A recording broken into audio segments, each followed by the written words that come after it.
Arquivo de Notícias está no ar com assuntos em destaque no município. Confira as manchetes de hoje. Mudanças no IPTU. Maioria da Câmara de Vereadores aprova projeto que altera a planta de valores genéricos. Encerrada a frente do bem-estar animal. Os integrantes avaliaram os trabalhos de forma positiva. E ainda, proposta que muda a Previdência Social é debatida em audiência pública. Protocolado logo no início do ano em regime de urgência, o projeto de lei complementar que altera a planta de valores genéricos do município foi apreciado na última semana. A proposta do Poder Executivo foi aprovada. Durante o período de tramitação, a Câmara de Vereadores promoveu uma audiência pública e um encontro com os secretários. O objetivo era colher informações sobre o impacto da mudança. Conforme esclareceu o secretário Dorley Maff, o objetivo não é aumentar o IPTU, mas sim fazer uma correção. Prova disso é que alguns contribuintes terão imposto reduzido. Temos que levar em consideração que o IPTU ele é cobrado sobre o terreno e sobre a área construída. Esse projeto ele está tratando exclusivamente da parte dos terrenos, né? Então, nesta amostragem que a Prefeitura fez, que corresponde a 91% dos imóveis, nós constatamos que em torno de 10% dos imóveis terão uma redução no imposto, ou seja, hoje eles já estão pagando um IPTU acima da avaliação dos terrenos. Nós temos uma parte que é 15% destes imóveis já estão pagando um IPTU próximo à realidade, ou seja, eles estão naquela faixa de 40% a 100% do valor do imóvel. E nós temos em torno de 75% dos imóveis que eles estão pagando um valor muito abaixo da realidade, né, que estão abaixo dos 40%. Né? Nós temos casos assim, por exemplo, 40 mil imóveis, nós constatamos, desses 98 mil, estão pagando o IPTU atual, assim, um valor abaixo de 10% do valor dos terrenos. Né? 3 mil e poucos imóveis estão pagando com uma taxa inferior a 2% do valor do imóvel.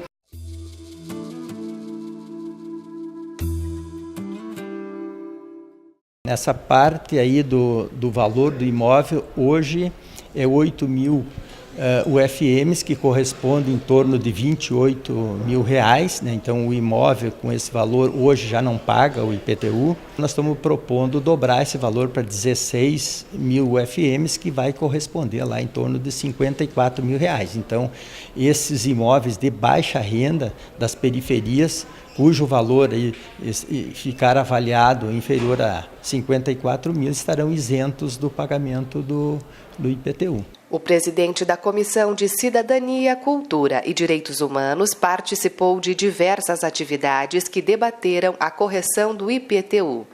Saul Spinelli explicou que, independente da vontade do prefeito, este é um apontamento do Tribunal de Contas do Estado. Para o telespectador ouvir e entender, a atualização da planta venal do IPTU é uma obrigação que o Executivo tem que fazer.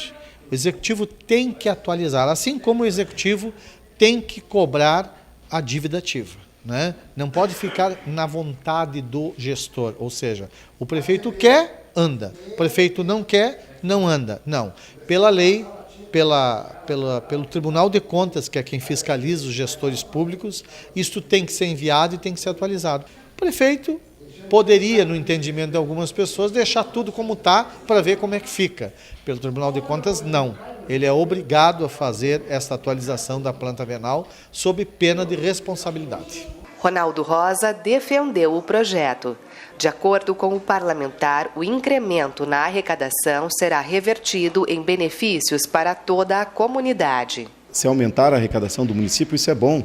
É um esforcinho de cada um, um esforço mais de cada proprietário, mas a gente temos que pensar no todo, temos que pensar na nossa cidade de Passo Fundo. IPTU é um imposto que eu, por exemplo, pago tranquilamente porque de uma maneira ou de outra eu tenho retorno, quer seja na iluminação pública, quer seja no calçamento, quer seja no atendimento na área da saúde, na educação infantil, enfim, o IPTU é um imposto que a gente tem retorno. Se a gente for ver tantos outros impostos que a gente paga, IPVA, imposto de renda, e tantos outros que a gente não sabe nem para onde vai esse dinheiro e qual o retorno que a gente tem disso.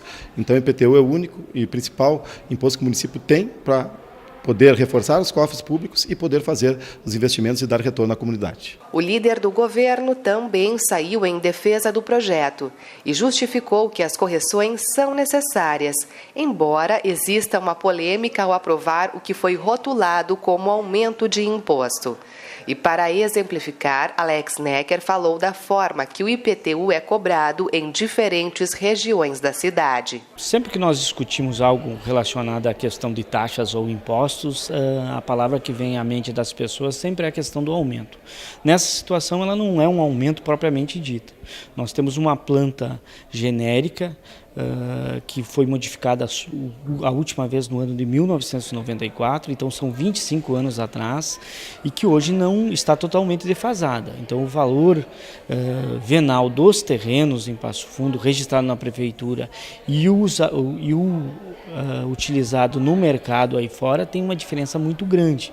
Nós temos imóveis localizados na área central que estão registrados na prefeitura com um valor um pouco mais de R$1.000 e pagam um IPTU de R$9 ao ano.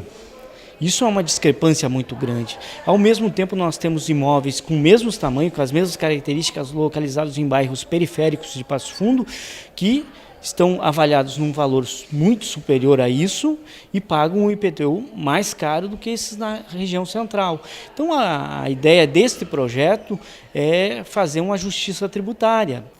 Com 2 ausências, o projeto foi aprovado com 12 votos favoráveis. Porém, 7 vereadores foram contrários, entre eles Luiz Miguel Chais, Roberto Gabriel Tozon e o presidente Fernando Rigon. Existe uma coisa que eu tive sempre, talvez cheguei aqui, essa presidência, a vereador, porque eu usei a palavra sempre coerência, né? Então, venho lá de fora, venho da vila, venho pelos meus votos, e eu acho que votar agora um aumento é temerário por falta até de esclarecimento. Então, por isso, justifico o meu voto contrário ao projeto. E a população tem que saber também, o projeto vem em regime de urgência. Não teria motivo nenhum de vir em regime de urgência. O que é isso? Hoje tem o artigo 218 do regimento interno que diz que, esgotando os 45 dias, o projeto vai à votação com ou sem parecer. E eu fiquei surpreso a semana passada, quando cheguei na Câmara, eu fui suplente de uma comissão, aonde eu vi que nenhuma comissão da Câmara de Vereadores, composta pelos vereadores da base, tinham dado parecer. Então fiquei surpreso.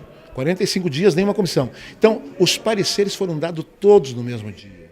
Todos, ao afogadilho, porque hoje tivemos que votar. Nossa comissão deu parecer contrário, eu e os meus colegas estamos muito tranquilos, e agora, para finalizar, eu ouvi do presidente Fernando Rigon, que é do PSDB, que é da base do governo, do senhor prefeito, dizendo que votou contrário, votou com nós, a oposição, porque o projeto não estava às claras. Primeiro que eu já conhecia a personalidade do Fernando Rigon, e hoje ele ganhou a minha admiração pela postura, pela forma coerente de votar com o povo. Embora a Prefeitura Municipal fale que não vai existir nenhum aumento de imposto, de fato vai. Não importa, vamos nos colocar na seguinte situação. Não importa se todos os meses a gente paga R$100 de conta de luz e no próximo mês vai vir 110, porque esses R$10 a mais são a título de defasagem de valores ou de inflação. O que importa é que você vai de fato pagar R$10 a mais. E é a mesma coisa que vai acontecer com o IPTU. Para o contribuinte, pouco importa se isso é a título de tabela defasada, do valor venal dos imóveis não estarem de acordo com o que está registrado no registro de imóveis, enfim, não interessa, acontece que vai haver um aumento. E eu acho que isso é de longe, não passa perto de ser a solução para as finanças municipais, uma vez que nós temos que olhar para dentro de casa antes e cortar na própria carne, que é onde está o nosso problema. Nós temos autarquias municipais que registram prejuízos ano após ano, temos um plano de carreira totalmente defasado, aliás, que não se paga, né? Não se justifica, não é economicamente sustentável do ponto de vista de você conseguir pagar isso ao longo dos anos. Ele cresce muito mais do que as nossas receitas crescem, e aí não existe mágica, né? A população foi participativa e lotou o plenário. A maioria era contra o projeto. Eu sou contra, porque apesar de toda a crise que a gente está passando, a cidade de Passo Fundo não tem condições hoje de aumentar o valor do IPTU. E nem nós teria condições de pagar esse valor do aumento que eles querem fazer. Eu sou contrário a esse aumento, por quê? Porque na realidade falam que os IPTUs não têm correção desde 2004. Não é realidade. Todas as pessoas que pagaram IPTU em 2004, pega o seu carnê do 2004, pega do 2005, enfim, até hoje 2019. Nenhum ano o valor foi igual um ao outro. E esse aumento do IPTU, se fosse somente o valor do IPTU, ótimo. Se tem que aumentar alguma coisa, se aumenta. Mas isso engloba outras coisas, porque estão mexendo nos valores dos imóveis, no geral. E isso não é, para mim, o caminho mais correto. Nós estamos a favor porque a gente entende que tem muitas pessoas beneficiadas hoje que não estão pagando o valor, estão sendo abonadas do valor, né? E pela regularização fundiária mesmo, porque sem a regularização fundiária a gente não consegue resolver o problema da desocupação. E não tendo dinheiro para isso, então não é justo grandes empresários com vazios urbanos que tem em Passo Fundo criando valores. Então a gente é a favor do projeto, a gente está pedindo que seja revista a questão do IPTU progressivo para poder ter dinheiro daqui a pouco para resolver o problema tanto da moradia, tanto da saúde, tanto da questão escolar, porque o dinheiro vai para todas as áreas. Então, por isso a gente é a favor. Não é justo a pessoa morar no bairro Zaque, onde é que não tem um asfalto, onde é que não tem um saneamento direito, onde é que é virado um lodo lá, pagar o mesmo valor que o centro paga. Então, a gente quer que isso seja revisto.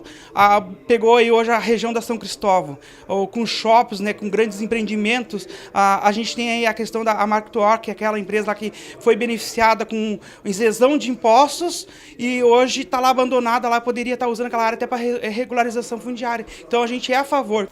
E a seguir, Frente do Bem-Estar Animal faz balanço dos trabalhos. É um minuto só, a gente já volta.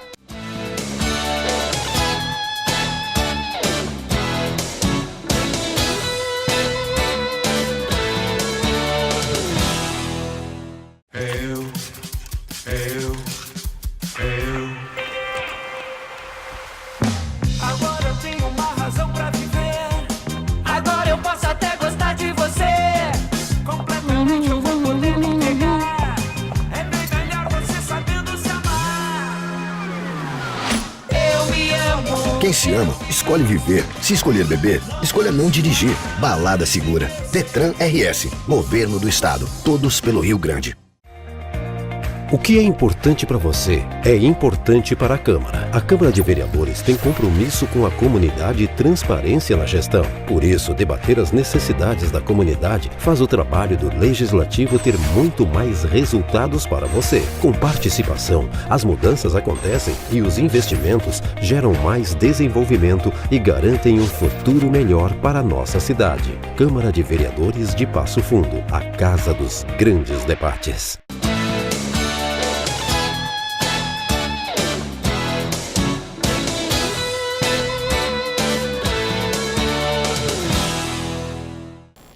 A Frente Parlamentar Mista de Proteção e Bem-Estar Animal encerrou há poucos dias. No último encontro, os integrantes avaliaram positivamente as atividades. Foram 8 meses de encontros, visitas e audiências. Um trabalho incansável que trouxe muitos avanços à causa animal. O presidente do grupo elencou algumas conquistas. Nós iniciamos aqui à frente com a questão do plano de diagnóstico dos serviços realizados pela Secretaria do Meio Ambiente, numa demonstração voluntária do nosso secretário, Rubens Astolfi, e a partir disso nós fomos identificando os problemas e também construindo soluções. E nós ficamos muito felizes porque deu um encaminhamento positivo, como foi a troca do ambulatório, onde ela já estava precária e sem condições nem do profissional trabalhar e nem de atender as pessoas, muito menos os animais. Ela foi definitiva no novo local, Silva Jardim 373, aqui perto do Jornal Nacional, é um ponto que já avançou. Tivemos também a questão da fiscalização na Ampara, na ONG que presta serviço para o município dos animais recolhidos de maus tratos, o abrigo do município, e vamos continuar trabalhando em cima da fiscalização da Ampara, porque presta um serviço terceirizado e tem que ter uma fiscalização em cima do que está sendo trabalhado. De qualquer forma, Rafael Colucci constatou que o trabalho poderia ter avançado mais, porém a atual estrutura do poder público não permitiu. A situação foi reconhecida pela coordenadora do bem-estar animal. Nós sabíamos da dificuldade que iríamos encontrar com o executivo, visto que a maioria das queixas são relacionadas aos serviços prestados pelo município. O que nós não podemos aceitar, às vezes, é que tenha motorista e não tenha carro. Tenha carro, tenha motorista e não tenha fiscal. Então a Secretaria do Meio Ambiente ela tem que se reestruturar. Cabe também ao prefeito olhar com uma sensibilidade maior para a Secretaria do Meio Ambiente, porque ela é uma secretaria que não traz prejuízo para o município. O ano passado nós tivemos mais de 800 denúncias de maus tratos.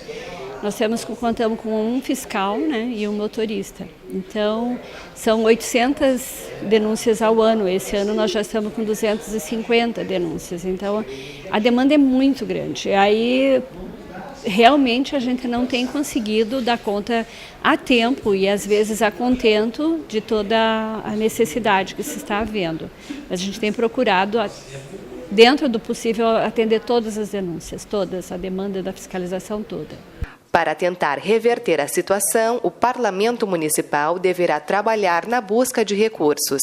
O próximo passo contempla um fundo disponibilizado pela Corsan. Uma das sugestões que foi levantado, por óbvio, é buscar recursos para que alguns materiais possam ser adquiridos e instrumentalizar também algumas ações de buscas de animais, como é o caso que foi relatado pela própria Coordenadoria de Defesa pertencente à Secretaria Municipal do Meio Ambiente.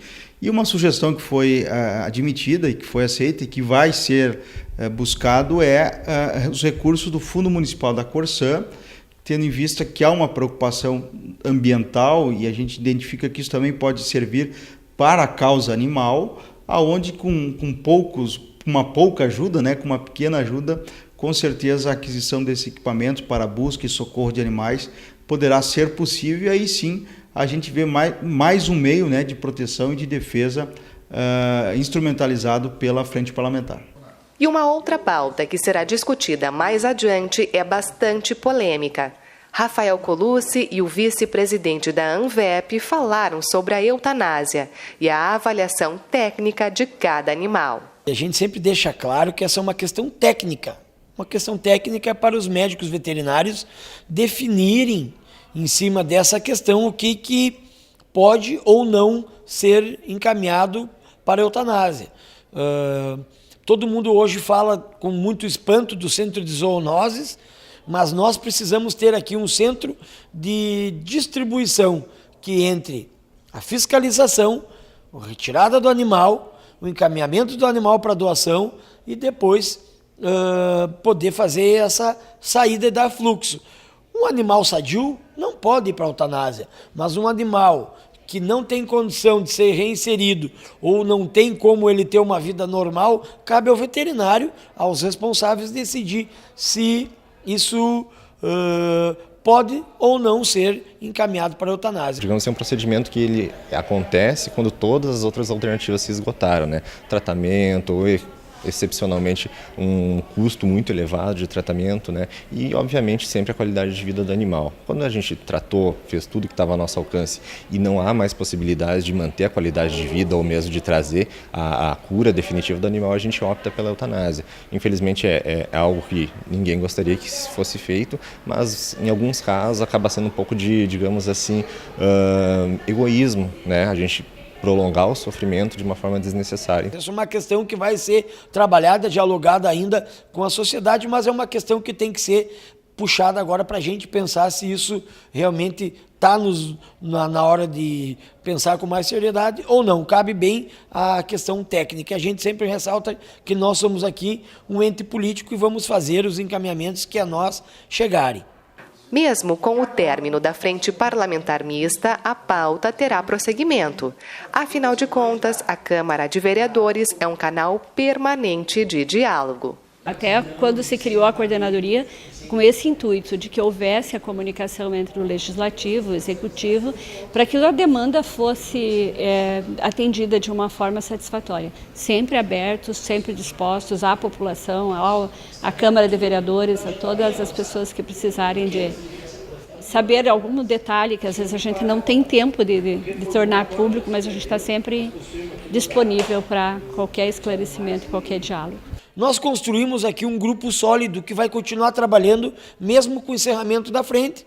Vamos fazer grupos de trabalho, vamos acompanhar as respostas que não vieram dos questionamentos para o Executivo sobre as multas, sobre os maus tratos, sobre os atendimentos, sobre os fiscais, porque isso tudo incide diretamente no resultado do trabalho, porque os recursos das multas têm que ir para o Fundo do Bem-Estar Animal, e esses recursos podem ser investidos em castração, emergências, só que sem recurso não tem atendimento. E depois do intervalo, técnicos da área previdenciária avaliam um PEC que muda o regime de aposentadorias.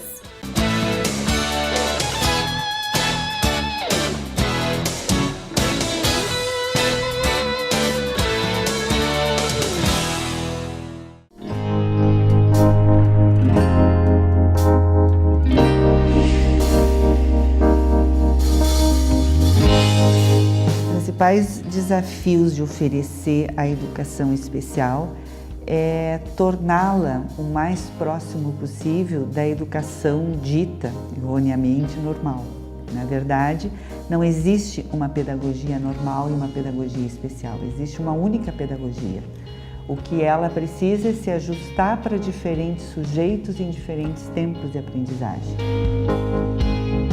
Aí quando veio o diagnóstico que ele precisaria frequentar pai, eu desabei. E depois não, eu fiquei vendo que era pro bem dele, que ele não falava nem direito. Hoje em dia ele fala, apesar assim, de trocar algumas letras, mas ele progrediu bastante. Porque tudo que é feito aqui eu acredito que seja em favor para eles, né? Para mim é uma instituição muito importante, até porque sem ela eu não sei o que eu faria. Meu nome é Rubens, estou na função de motorista e estou na PAI mais ou menos 35 anos. A sociedade em si não conhece a PAI, não conhece o serviço da PAI. E como não conhece, certamente não dá aquele valor que tem. Se não tivesse a PAI, o que iam fazer esses alunos?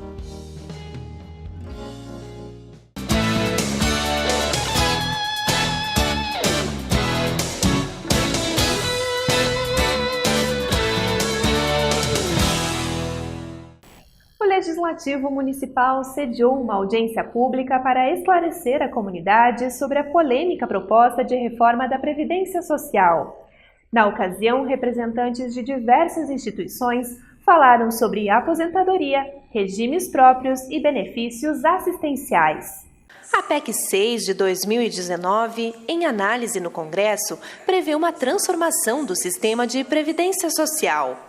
Em Passo Fundo, a audiência foi organizada pela Câmara de Vereadores em parceria com a Ordem dos Advogados do Brasil.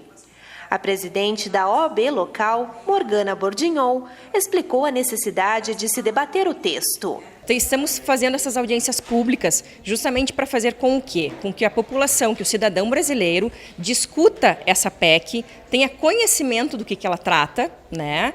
Tenha conhecimento não técnico, mas saber o que ela poderá acarretar para a vida futura de todo cidadão que trabalha hoje em dia. Como a gente tem ouvido falar dos técnicos, é uma reforma que vai fazer parte da vida do cidadão daqui a uns anos, né? Como foi a reforma do direito do trabalho, mas aquela foi, a gente notou que teve pouca discussão, essa reforma do direito do trabalho, e não vai ser agora que o cidadão vai ver essas diferenças, por exemplo, do direito da nova CLT. Mas daqui 2, 3 anos, sim, sentiremos efetivamente alguns percalços que essa nova legislação da Justiça do Trabalho, por exemplo, causou, sem ter esse debate. Ao contrário disso, a nova PEC, essa PEC, enfim, do direito previdenciário, com esse tempo elastecido, é possível fazer com que o cidadão fale mais, ouça mais e para ter uma opinião formada. O Ministério Público também participou do evento. O promotor de justiça, Marcelo Pires, apresentou um resgate histórico. Nos últimos 30 anos foram feitas 6 reformas e nenhuma delas ajudou a reduzir o déficit do setor. O problema, na visão dele, está na gestão da Previdência. Por exemplo, como é que andam as cobranças dos grandes devedores da Previdência Social, onde estão ali inúmeras instituições financeiras, bancos, que têm, ao longo dos anos, a gente tem visto isso, porque é divulgado ano a ano, grandes lucros na casa de bilhões de reais. Por que não se cobram as instituições financeiras que devem para a Previdência? Os grandes devedores. E isso é gestão do dinheiro público. Essa conta vem sendo debitada para a população brasileira. Então, antes de se discutir, de se dizer se é a favor ou contra a reforma, eu acho que nós temos que discutir essas questões de como é que se lida com o dinheiro público, como é que se tem o cuidado com a coisa pública, como é que se gerencia o ingresso de receita para o Caixa da Previdência. Essas questões que devem ser trazidas. O deputado estadual Pepe Vargas, que preside uma comissão especial ligada ao tema na Assembleia, colaborou com o debate. O político se posicionou contra a reforma, pois acredita que as propostas do governo vão empobrecer os idosos. Em função das novas regras que estão sendo propostas, porque a rotatividade do mercado de trabalho brasileiro é muito grande. Em média, 40% dos trabalhadores brasileiros conseguem ficar empregado com carteira assinada 6 meses por ano. Significa que ele só consegue contribuir 6 meses a cada 12. Então, muita gente não conseguirá aposentar. E mais do que isso, eles querem retirar da Constituição e depois, através de lei complementar, que precisa menos votos para ser aprovada, eles querem criar um regime de capitalização individual. Os países que adotaram o regime de capitalização individual levaram a essa situação. São países com idosos miseráveis. O exemplo mais típico é o Chile, onde 79% dos aposentados ganham menos do que o salário mínimo e 44% deles estão com uma renda que fica abaixo da linha da pobreza. Durante a audiência, técnicos detalharam questões polêmicas da PEC que modifica a idade mínima, valores e propõe novas regras de transição para a aposentadoria. O advogado Anderson de Tomasi Ribeiro identificou uma série de prejuízos. O governo hoje, com uma regra de 65 e 62 de idade mínima e tempo de contribuição de 20 anos, com lei complementar, ele pode alterar essa regra daqui 2 meses, por exemplo, com um quórum bem menor, criar novas regras. O reajuste das aposentadorias é garantido no mínimo a inflação pela Constituição Federal. Retirando isso, o governo pode dizer que em períodos de crise ele vai passar metade da inflação ou simplesmente não vai ter repasse. E nós temos também, e esse para mim é um dos grandes problemas, nós temos um valor mínimo de aposentadoria, que é o salário mínimo. O salário mínimo é o mínimo que todos nós recebemos. O governo pode dizer que a partir de agora pode ser pago meio salário mínimo em determinados tipos de aposentadoria. A defensora pública da União, Patrícia Chaves, falou sobre a possibilidade de se retirar as normas previdenciárias da Constituição. Um dos pontos de grande conflito modifica o benefício assistencial, atingindo a parcela mais pobre. Ele é um benefício pago para aquela pessoa que realmente nunca conseguiu contribuir para o INSS, porque ele é um benefício da assistência social e não da previdência, ele independe de contribuição. Ele é um benefício muito importante para essas pessoas que são extremamente vulneráveis e vivem numa situação de miserabilidade. Então, restringir o acesso a ele é muito perigoso e é um verdadeiro retrocesso, porque esse benefício ele já é garantido a partir dos 65 anos para o idoso ou para aquela pessoa que se enquadra como deficiente físico. Então, esse benefício já é no valor de um salário mínimo. E pela proposta que nós estamos vendo da reforma é que ele seja reduzido para R$ 400 mensais sem nenhuma possibilidade de reajuste. A partir dos 60, mas vai até os 70 anos, mas ele não tem nenhuma possibilidade de reajuste e fica abaixo do salário mínimo, que é uma questão que fere principalmente a Constituição Federal. A audiência, que durou mais de 3 horas, lotou a Casa do Povo. O presidente Fernando Rigon reforçou o compromisso do Legislativo Municipal com a informação da comunidade sobre seus direitos e deveres. Nós tentamos trazer vários temas, vários debatedores, temos o pessoal da FETAG, o pessoal da Anfip, que cuida da questão da arrecadação, temos advogados, a OAB muito bem representada, temos o pessoal da Brigada Militar, então tentamos dar uma amplitude para mostrar os pontos bons e os pontos ruins da reforma da Previdência Social. Essa que é a função do Poder Legislativo, trazer os debates, os grandes debates para casa. Deu para o pessoal ter uma ideia da posição. Queremos agradecer aqui a presença do deputado Pompeu de Matos, o único deputado federal presente, ao deputado Pepe Vargas, que trouxe aqui também a visão da Assembleia Legislativa. Então, a Defensoria Pública, o Ministério Público, isso foi importante. Então, a gente fez uma soma de pessoas, de entidades, população muito presente, isso foi bacana, né? Até agora o fim cheio, estendeu até por um tempo superior ao que a gente tinha ideia, mas buscamos trazer, oportunizar as pessoas que a hora do esclarecimento, a hora do debate é agora. E nós encerramos o nosso telejornal com as imagens que marcaram essa edição. Obrigada pela sua companhia e uma ótima noite.